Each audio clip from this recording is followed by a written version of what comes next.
poursuit sa visite officielle en Corée du Sud. Le président Alassane Ouattara a reçu aujourd'hui le titre de docteur honoris causa en économie de l'université féminine de Suknyong.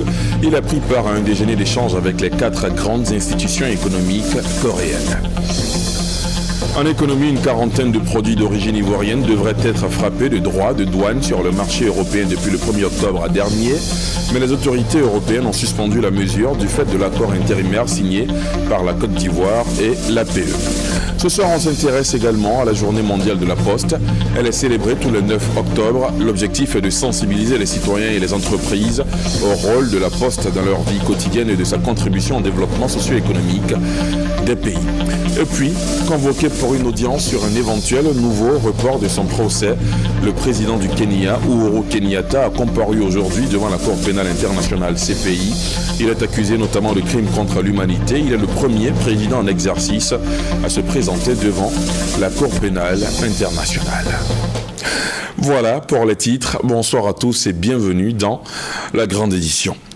Au sommaire également de ce 20h, EcoPlus, la page économique de la rédaction qui traite aujourd'hui du tourisme, un secteur pourvoyeur de richesses, à suivre dans quelques minutes. Mais avant, on reprend ce soir la direction de Séoul où le président Alassane Ouattara poursuit sa visite officielle de 4 jours. Le chef de l'État ivoirien a reçu aujourd'hui le titre de docteur honoris causa en économie de l'université féminine de Suknyong. Il a aussi pris part à un déjeuner d'échange avec les 4 grandes institutions économiques coréennes. La correspondance d'Abiba Dambélé-Sawé depuis Séoul.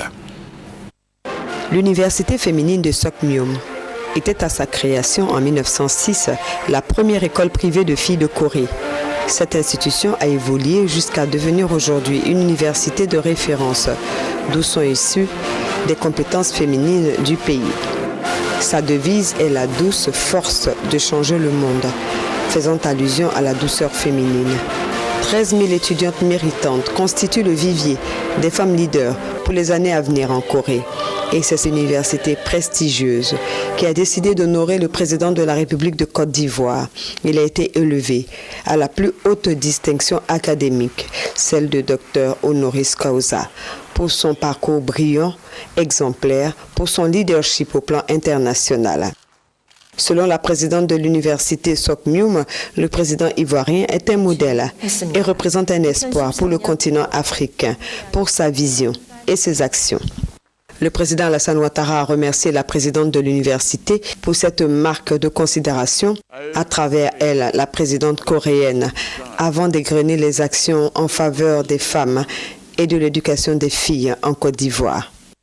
En Côte d'Ivoire, dans le domaine éducatif, la politique de gratuité à l'école et la politique sociale du gouvernement qui concerne la distribution des kits scolaires, la construction de cantines, ont permis une amélioration notable du taux de scolarisation de la jeune fille.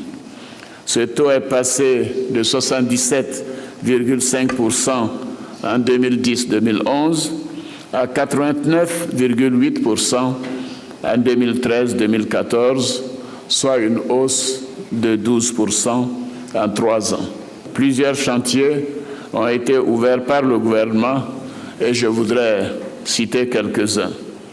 D'abord au plan législatif, plusieurs textes ont été pris en vue de renforcer la protection des droits de la femme, en ce qui concerne notamment l'égalité des époux dans le mariage ou encore la protection de la jeune fille en milieu scolaire.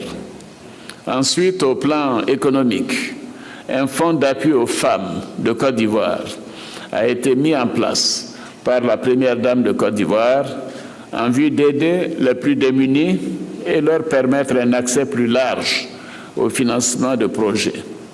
En outre, le projet portant protection, promotion et autonomie féminine en milieu rural, lancé en février 2014, connaît un véritable succès.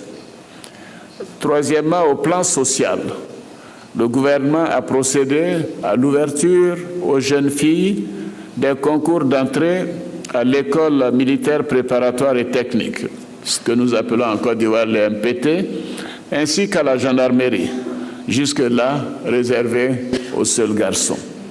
De plus, La réalisation du compendium des compétences féminines vise à favoriser l'intégration des femmes dans les instances nationales de décision. Le chef de l'État a souhaité par ailleurs le renforcement de la coopération avec la Corée dans le domaine de l'éducation. Un souhait réalisé séance tenante, un mémorandum d'entente de coopération a été signé entre l'ambassade de Côte d'Ivoire et l'université Sokmium.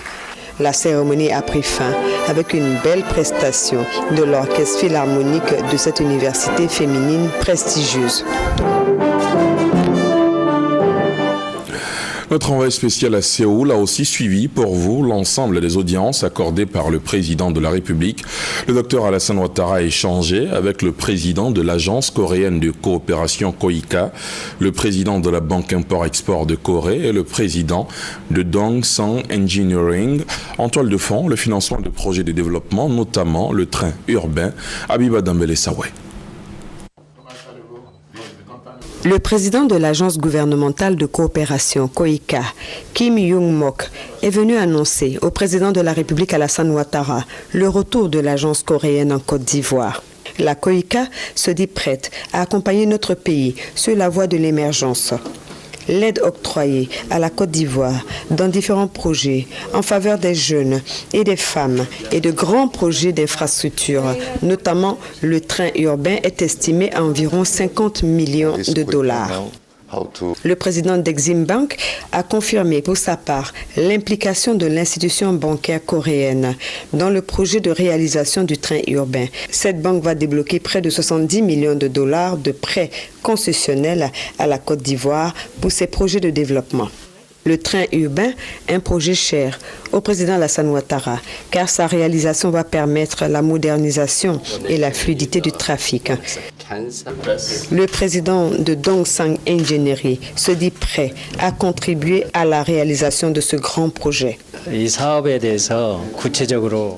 Nous avons parlé du projet de train urbain, donc Dongsan est le représentant du groupement qui est en train de travailler sur le projet.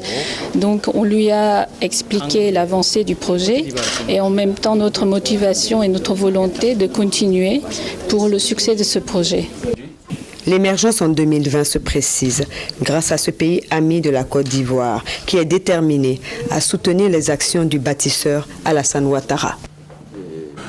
L'Office national de la protection civile, ONPC, en collaboration avec le ministère de la Communication, organise aujourd'hui et demain un séminaire de formation des journalistes.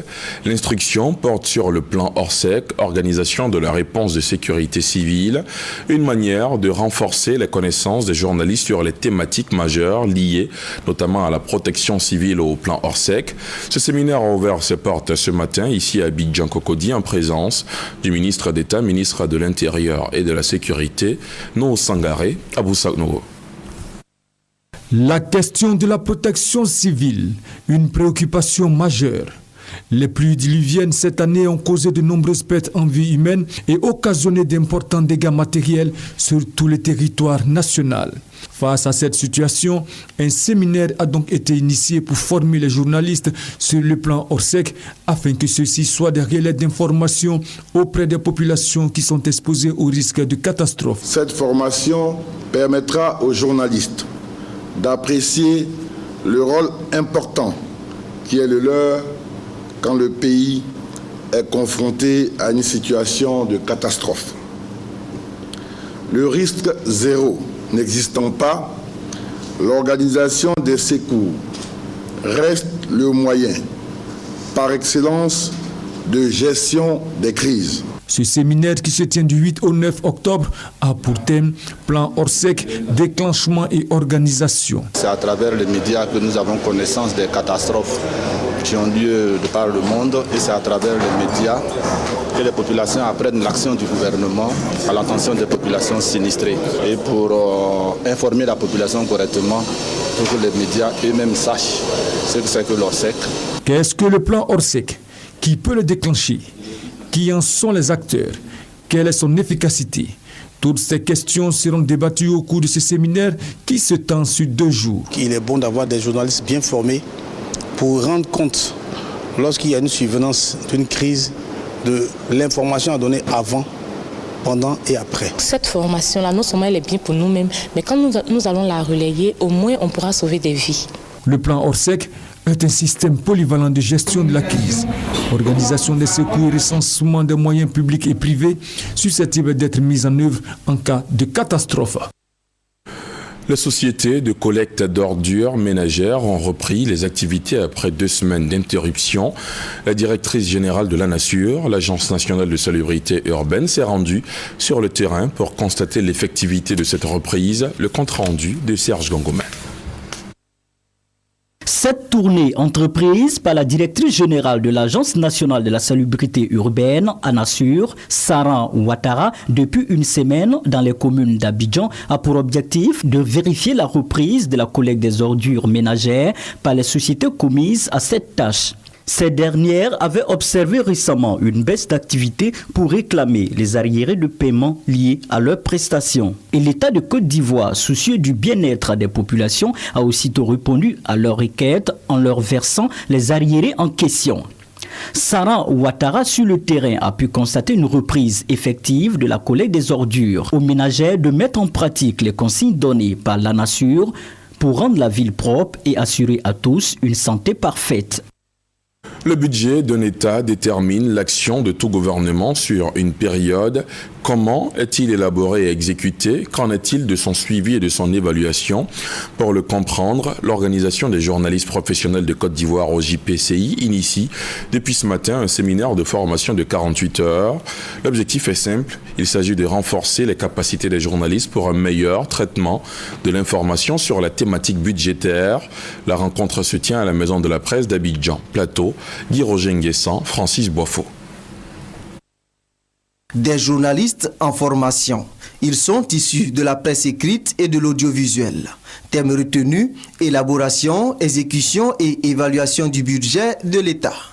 Un thème bien à propos dans un contexte où le gouvernement a annoncé en début de semaine son budget au titre de l'année 2015 de 5 014,3 milliards de francs CFA. Par rapport au budget, nous ne sommes pas vraiment renseignés, la population non plus. Au moins avec cette formation, on pourra mieux appréhender la question du budget de l'État. L'Organisation des journalistes professionnels de Côte d'Ivoire, OJPCI, initiatrice de ce séminaire de formation, vise l'amélioration des écrits des journalistes sur les thématiques économiques et budgétaires. Nous avons voulu que les journalistes ivoiriens s'approprient les termes du budget de l'État, comprennent ce que c'est que le budget de l'État, afin de ne pas seulement se contenter des chiffres qu'on donne, 4 000 milliards, 5 000 milliards, mais qu'ils voient au-delà. Durant 2 jours, les experts du ministère auprès du Premier ministre en charge du budget vont donner aux participants de ce séminaire des indicateurs et outils indispensables à une meilleure compréhension du budget de l'État. Nous allons apprendre à connaître tout le processus d'élaboration du budget, parce que le budget, on l'annonce en Conseil des ministres, mais c'est tout un travail. L'Organisation des journalistes professionnels de Côte d'Ivoire, créée en 2009, fait de la formation sa priorité. Pour elle, il faut des journalistes bien formés pour mieux contrôler l'action gouvernementale et mieux informer l'opinion publique. Je vous le disais en titre, une quarantaine de produits d'origine ivoirienne, dont des produits transformés, notamment le thon, le bois et le cacao, devraient être frappés de droits de douane sur le marché européen depuis le 1er octobre dernier. Mais les autorités européennes ont suspendu la fête de l'accord intérimaire signé par la Côte d'Ivoire et l'APE, entendez accord de partenariat économique, en cours de signature entre la CEDEAO et l'Union européenne. Les précisions d'Adama Koné. Les portes des marchés des pays de l'Union européenne restent ouvertes aux produits ivoiriens en franchise de droits de douane. La menace de fermer le marché européen aux pays n'ayant pas d'accord de partenariat économique APE avec l'UE le 1er octobre 2014 est levée. Les exportateurs ivoiriens peuvent donc continuer de vendre leurs produits sans droit de douane. Une quarantaine de marchandises, dont la banane, l'ananas et les produits transformés du thon, du bois et du cacao étaient concernés. Le ministre de l'intégration africaine et des Ivoiriens de l'extérieur, Ali Koulibaly, en a informé le gouvernement lors du dernier Conseil des ministres. La Côte d'Ivoire garde l'avantage de l'exportation sur le marché européen pour avoir déjà signé un accord intérimaire avec l'UE. L'accord de partenariat économique régional, qui doit se substituer à l'accord intérimaire, a été validé par la CEDEAO le 10 juillet 2014 à Accra, la capitale ghanéenne. C'est dans l'attente de la signature et de la ratification de cet appui régional que l'Union européenne a levé la mesure de taxation. Du 14 au 15 octobre prochain, le gouvernement ivoirien sera en campagne à Houston, aux États-Unis, une campagne de promotion de nouveaux blocs pétroliers de son offshore ultra profond. Pour situer les enjeux de cet important rendez-vous avec les grands groupes pétroliers, le ministère du Pétrole et de l'Énergie a animé un point presse hier au plateau. Les détails avec Mahamadou Traoré et Noël Niagno. À l'image des grands pays producteurs de pétrole, la Côte d'Ivoire entend se doter de jugements de classe mondiale et les moyens pour y parvenir ne manquent pas. Le gouvernement a défini de nouveaux blocs qui sont dans des zones très profondes, c'est-à-dire nous avons 3000 mètres à 4000 mètres d'eau avant de toucher le fond de la mer. Ce sont ces zones-là que nous allons proposer aux grands opérateurs pétroliers mondiaux et nous avons découpé 7 blocs qui vont de l'ouest à l'est de la Côte d'Ivoire et nous inviterons les sociétés pétrolières à venir négocier et engager des travaux pour faire de l'exploration. À ce roadshow de Houston aux États-Unis, la délégation ivoirienne conduite par le Premier ministre Daniel Kablan-Duncan entend valoriser les énormes potentialités encore peu exploitées de l'offshore ultra profond. Et dans ces eaux très profondes, pour un forage d'exploration, à 2500 mètres, 2000 mètres, nous sommes au-delà des 100 à 150 millions de dollars, un forage d'exploration.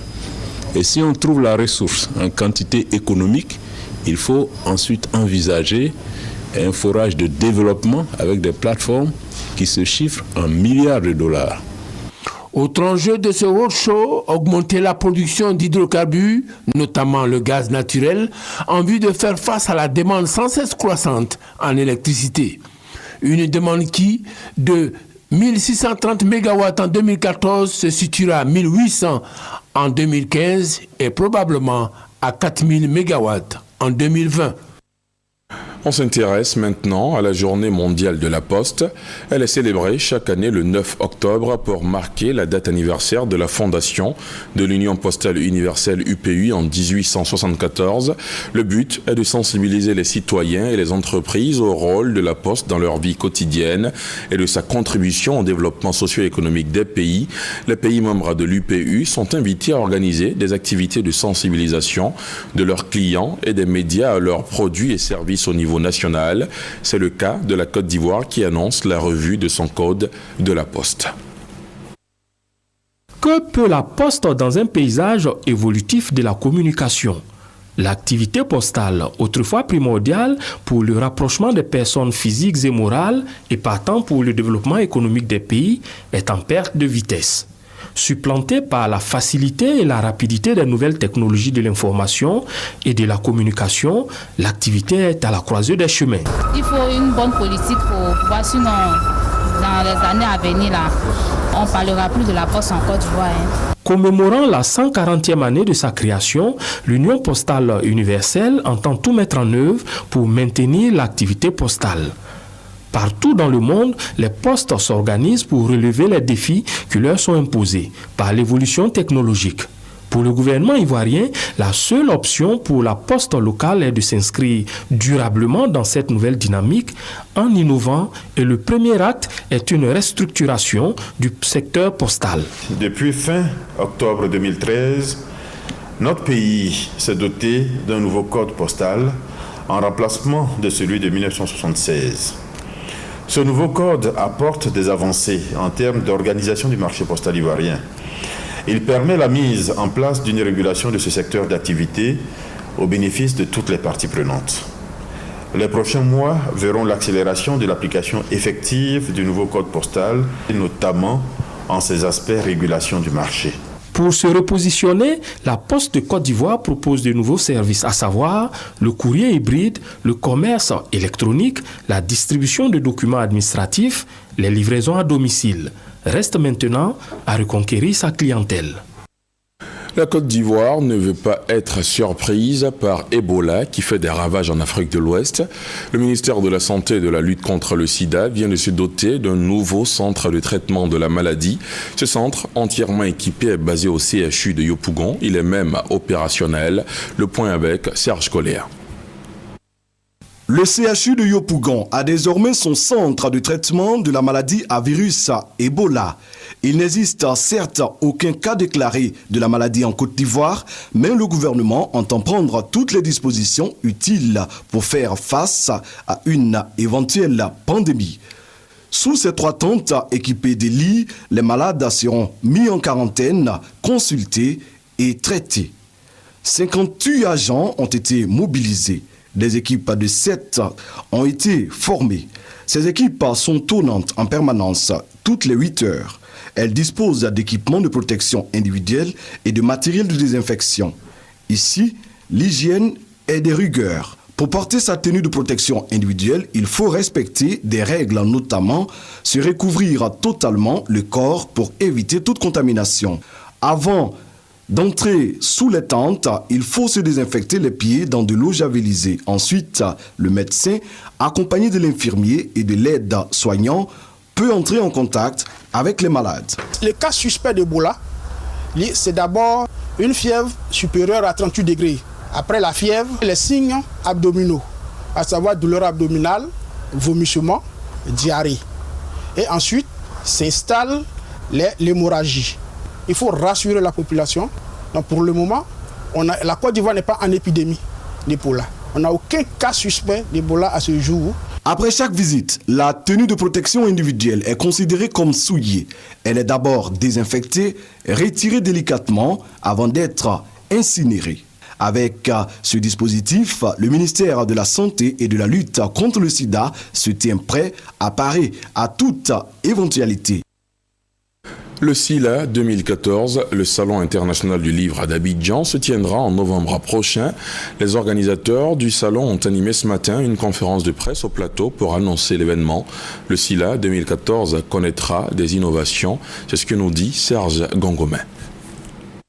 Le livre sera à l'honneur à Abidjan du 5 au 9 novembre 2014, la 6e édition du Salon international du livre d'Abidjan. Ce salon, selon les organisateurs, enregistrera la participation des pays d'Afrique centrale, dont le Cameroun et la République démocratique du Congo. Des innovations sont au programme, entre autres la création du Grand Prix national des littératures, dont le vainqueur partira avec la somme d'1 million de francs CFA.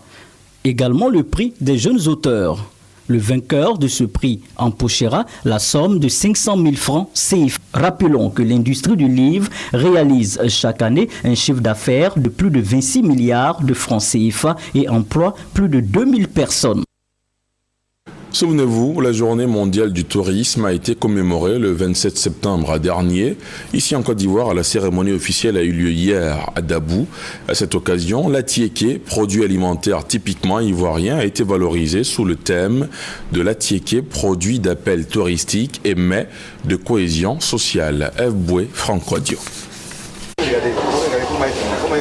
Une bonne poignée d'atiéké, semoule de manioc bien prisé en Côte d'Ivoire, accompagné de poissons frits. Et le tour est joué. La dégustation de l'atiéké individuellement ou en groupe, le geste est ancré dans les habitudes alimentaires. En tout cas, l'atiéké c'est un aliment qui est très bon, qui est nourrissant. L'atiéké, ce mets qui franchit aujourd'hui les frontières ivoiriennes, est produit dans la région des Lagunes, au sud, et justement, la 34e journée mondiale du tourisme en Côte d'Ivoire y est consacrée. À Dabou donc, zone productrice reconnue, les petits plats sont mis dans les grands pour la cérémonie officielle. L'atiéké a franchi depuis belle lurette les frontières de la Côte d'Ivoire pour se retrouver aujourd'hui sur des tables en Afrique, en Europe, en Amérique, et même maintenant en Asie. C'est dire que nous, Ivoiriens, pouvons être fiers que ce produit du terroir, essentiellement dû au travail de nos braves sœurs et épouses des champs, est une référence gastronomique de plus en plus appréciée dans plusieurs pays du monde. Une fierté exprimée par autorités locales, producteurs et population. On va aller vers la résolution du problème de l'autosuffisance en matière alimentaire pour le manioc. On va régler le problème de l'atiéké pour les populations qui se plaignent de manquer d'atiéké et de poissons. et on va aller plus loin avec la création d'une usine d'amidon d'ici l'année 2015 à Dabou. Les femmes de Dabou sont des productrices d'attiéké depuis des millénaires. Ça a été une tradition qui a été transmise de génération en génération et aujourd'hui, à travers cet événement, c'est la valorisation de l'attiéké. Visite du circuit de fabrication de l'attiéké, de la bouture aux produits finis à Débrimou, suivi de celle de réceptifs hôteliers. De quoi clore en beauté une journée fort colorée. C'est l'heure d'Eco Plus et ce soir, je vous propose un voyage à la découverte du modèle tunisien en matière de promotion du tourisme. Le secteur produit 7% du PIB et emploie plus de 400 000 personnes. Grâce au tourisme, la Tunisie est le 4e pays africain le plus visité. Autre sujet qui a intéressé notre reporter, la faible représentativité des entreprises tunisiennes en Afrique. Récemment, lors du forum de coopération tuniso-africaine dénommé Bâtissons l'avenir, les opérateurs économiques tunisiens ont dit leur engagement à coopérer avec des hommes d'affaires africains pour relancer l'économie tunisienne. Ecopolis, aujourd'hui, est signé de Francis Boifo.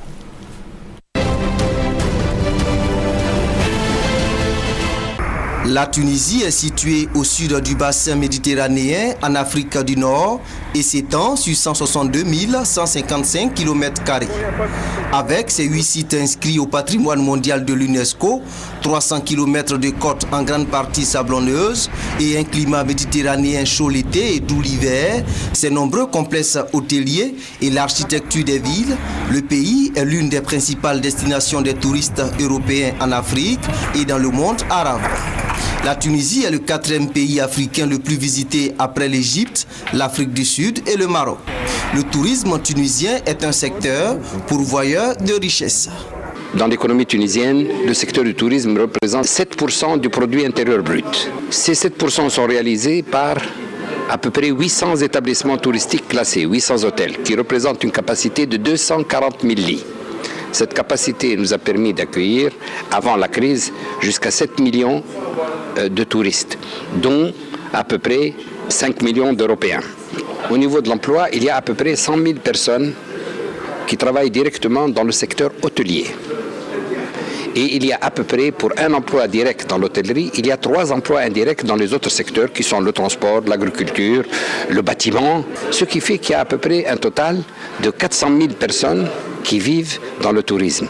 Et pour permettre au secteur du tourisme d'attirer davantage de visiteurs chaque année, l'État a initié une politique qui prend en compte les actions amenées par les banques, les associations, la société civile et les autorités.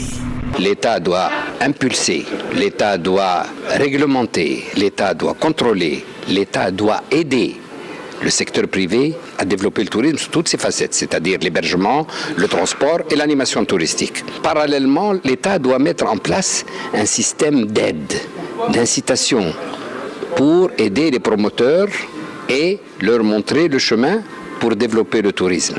Je crois qu'en Afrique, les possibilités sont énormes, mais elles ont besoin d'être mises en valeur. Mettre en valeur les potentialités des pays africains. Certains responsables d'agences de promotion du tourisme tunisien le recommandent. Il faut d'abord y croire en ses traditions et ses mœurs. Et il ne faut pas beaucoup y croire sur l'État. L'État ne peut pas tout faire évoluer tout seul. Il n'y a pas la question d'argent, il y a la question tout d'abord de connaître ce que soi-même veut et ce que le peuple veut. D'abord, pour faire évoluer du tourisme, il faut d'abord s'associer tous ensemble. C'est d'être unis avec l'État. C'est de s'occuper un peu de tout ce qui est infrastructure, de tout ce qui est culture, d'engager des associations dans tout ce qui est un peu de nettoyage, de s'occuper des plages. En Tunisie, le développement du tourisme entraîne l'amélioration des infrastructures sanitaires et leurs plateaux techniques, si bien que le système sanitaire attire un autre type de voyageurs. On peut le dire, la santé contribue à l'économie. Selon les statistiques de 2013, plus de 400 000 patients, donc africains, qui sont venus en Tunisie. Ça génère de plus de 100 milliards par année et ça représente presque dans les 1,8 comme contribution au niveau du PIB. Outre la santé, le tourisme, l'agriculture, l'énergie, l'industrie et le commerce contribuent au développement de l'économie de la Tunisie. Pays dont le patronat veut impulser un nouveau dynamisme en termes d'investissement les 5 prochaines années. Première destination, l'Afrique. Nous avons remarqué que la Tunisie, elle est absente de l'Afrique. Et il y a pas mal de pays qui nous ont un peu devancés en Afrique et nous voulons un peu rattraper ce retard dans tout le domaine de la santé, le domaine de la formation, le domaine du commerce, le domaine de l'éducation. La première mission que la présidente du patronat va effectuer en Afrique, ça va être Abidjan, la Côte d'Ivoire. Nous, on est en train de chercher des partenariats dans le domaine du transport aérien, principalement dans le domaine de l'entretien des avions, la formation des techniciens aéronautiques, la formation des pilotes avec des compagnies ou des sociétés en Afrique. Pour certains opérateurs économiques tunisiens, la coopération sud-sud s'impose si les Africains veulent participer au rayonnement du monde des affaires. Nous faisons appel aux décideurs tunisiens et autres et africains de leur dire que l'avenir de l'Afrique sont dans la coopération. Il est grand temps, nous avons les potentialités. L'Afrique est riche, mais cette richesse doit revenir aux Africains. Les décideurs d'aujourd'hui, gouvernements ou patrons ou autres, ils doivent penser aux générations futures. L'idée est de permettre aux pays africains de prendre une part importante dans l'économie du monde, parce que l'Afrique représente seulement 3% de cette économie.